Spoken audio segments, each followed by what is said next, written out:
ஆதரிக்க வேண்டும் என்று சொல்லி நமக்கு பரிசளித்த செல்வச்சீமான் பூமான் புண்ணியவான் யாரையா? யார் என்று வார்த்தமானா முன்னாள் பஞ்சாயத்து மெம்பர் அத்தியடி தட்டு எஸ் மந்திரம் நாடார் அண்ணார் அவர்கள் முனீஸ்வரன் ஐயாவுடைய துணையோடும் ஊர் பொதுமக்களின் ஆதரவோடும் 500 ரூபாயை 500 கோடியாகவே பரிசளித்தார்கள். யாரப்பா?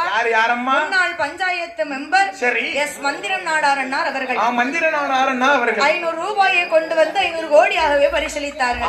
இவர்கள் குடும்பம் கோத்திரங்கள் வழி வம்சங்களும் அண்ணா செய்து வரக்கூடிய தொழில்களும் படிக்கக்கூடிய படிப்புகளும் பட்டங்களும் டிகிரிகளும் படிச்சு முடிச்சுட்டாங்க. ஒரு படிப்பு படிக்கட்டும். எப்படி வாழ வேண்டும் தெரியுமா? எப்படி அம்மா வாழ வேண்டும்? அம்மா